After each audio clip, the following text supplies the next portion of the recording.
Welcome back to Secure 7. In today's episode, we are going to explore one of the oldest and most common attacks in cybersecurity, the brute force attack. It may sound simple, but it's still widely used by attackers today, and shockingly, it still works against many systems. By the end of this video, understand what brute force is, how it works, see a demo, and learn the best defenses. What is a brute force attack? A brute force attack is when an attacker tries multiple combinations of usernames and passwords until they find the correct one. Think of it as trying to unlock a door by attempting every possible key until one finally opens it. There are different styles of brute force attacks. A simple brute force is just trying every possible combination. A dictionary attack is when attackers use a pre-built list of common passwords, like 123456 or password 123. Credential stuffing is when attackers use leaked usernames and passwords from other websites, hoping people reuse them. How brute force works: imagine a login form that doesn't have any protections. An attacker can use automated tools like Hydra, Burp Suite, or custom scripts to send thousands of login attempts in a very short time. If the site allows unlimited attempts, eventually the attacker is likely to get in. Some attackers go further and use botnets, thousands of hacked computers working together to try different combinations. This makes brute force attacks even faster and harder to stop. Real-world examples.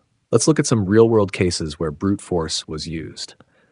Twitter has been a frequent target of brute force attempts, especially on high-profile accounts. In the past, attackers tried password spraying, using a few common passwords across many accounts to avoid detection. LinkedIn has suffered from massive credential stuffing attacks. After data breaches, attackers reused millions of leaked passwords to break into other accounts, since people tend to use the same password everywhere. WordPress sites are also common victims. Hackers use automated bots to try default admin usernames like admin or root, along with weak passwords. If successful, they gain full control of the website. These cases show that brute force is not just theory, it happens daily, even against big companies. Demo in DVWA.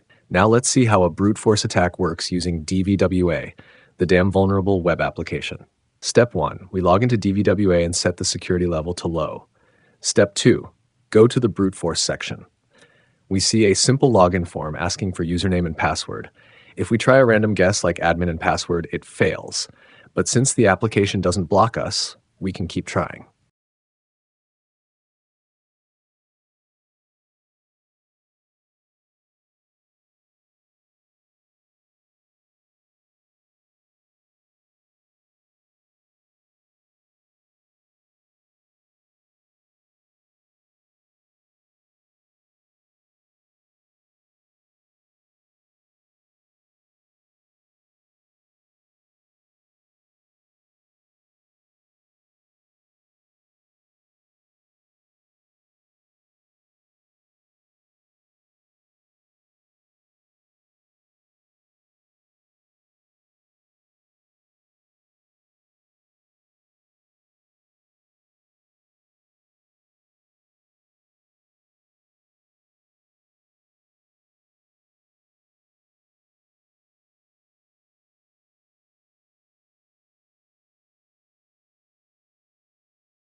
The login is successful and we now have access.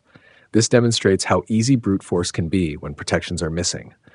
At higher DVWA security levels, protections like delays or lockouts are added, making brute force harder. This shows how important defenses are.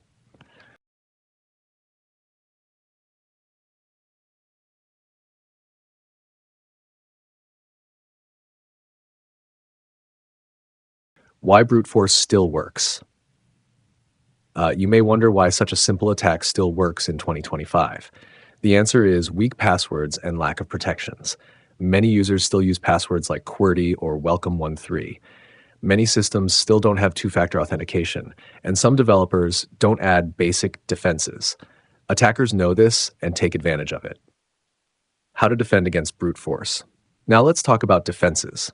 First, enforce strong password policies. Require longer, complex passwords and encourage passphrases that are easy to remember but hard to guess. Second, add account lockouts or rate limiting.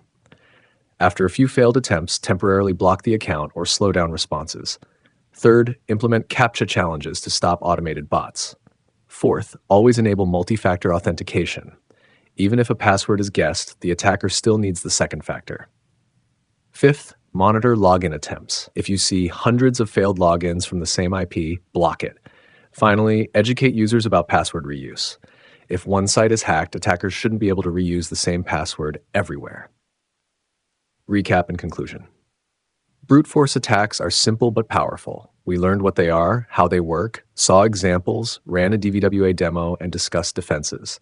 The key takeaway is this: never underestimate simple attacks. Protect your accounts with strong passwords, multi-factor authentication, and security controls.